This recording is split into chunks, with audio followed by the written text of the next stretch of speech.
Salut les amis, bienvenue sur la chaîne, j'espère que vous allez bien. Je vais vous parler d'une série Amazon Prime qui est sortie le 26 mars 2021. Moi je l'ai vue quelques temps après et je regrette de ne pas l'avoir vue plus tôt parce que je me suis vraiment régalé avec cette série. Il s'agit de la série Invincible. C'est un dessin animé qui est très typé Batman des années 90. Il comporte 8 épisodes entre 45 et 50 minutes chacun. On suit les aventures d'un personnage qui s'appelle Mark, qui a des super pouvoirs qui vont progresser au fur et à mesure de l'aventure. Il habite une planète Terre qui est remplie de super vilains, remplie de super héros gentils, méchants. Et on suit ses aventures. Et la particularité de ce dessin animé par rapport aux autres, c'est qu'il est ultra trash, il est ultra sanglant, il n'y a pas de limite. L'histoire a beau être toute simpliste, on suit encore un adolescent, mais je vous jure, la particularité, c'est que c'est nos limites. Ultra sanglant, ultra trash, un petit côté Man of Steel par moment. Je ne sais pas si vous vous rappelez le combat de Superman et de Zod à la fin du film Man of Steel. Moi, ça m'a rappelé vraiment ça. Le personnage a beau s'appeler Invincible, il en prend quand même plein la gueule. C'est vraiment appréciable d'avoir un personnage qui est pas si invincible que ça, qui est assez vulnérable finalement. On s'attache à lui. Enfin moi ce que j'ai adoré c'est vraiment les combats.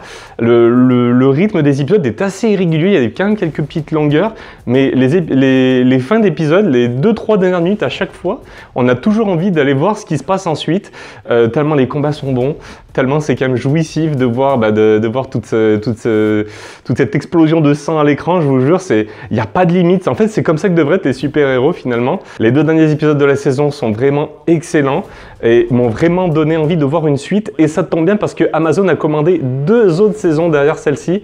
Donc ça fait plutôt plaisir, c'est assez prometteur. Déjà qu'avec The Boys, ils tenaient une série de super-héros qui était quand même assez atypique, qui apportait quand même quelque chose d'assez nouveau. Et là, c'est pareil avec ce Invincible. On a encore quelque chose de nouveau et qui fait vraiment plaisir. Donc sincèrement, cette petite série, je vous la recommande. Elle réinvente rien en termes d'histoire, mais vous allez voir que vous allez prendre quand même pas mal de plaisir en termes de combat. Si vous êtes comme moi, vous adorez, le côté trash par exemple d'un Mortal Kombat, là je sais que récemment j'ai vu le film Mortal Kombat. Si vous aimez ce petit côté un petit peu trash, ça va vous plaire. Si en plus vous aimez les super-héros, c'est pour vous, allez-y, foncez. Vous allez vous attacher à ce personnage et vous allez kiffer, c'est sûr et certain, les combats. Voilà les amis, ce que je peux vous dire rapidement le temps d'une bande-annonce sur cette série Invincible. Je vous la recommande. Moi, j'ai vraiment kiffé. Je vais enchaîner sur Jupiter Legacy. Je ne sais pas ce que ça donne. Mais bon, après Invincible, ça va être un petit peu difficile. Et aussi après The Boys. Franchement, Prime Video sur le coup. Respect, vous avez vraiment mis la barre super haute. Voilà les amis, dites-moi ce que vous en avez pensé, dites-moi si vous avez regardé la série. On en discute comme d'habitude dans la bonne humeur, dans les commentaires. A plus, salut tout le monde!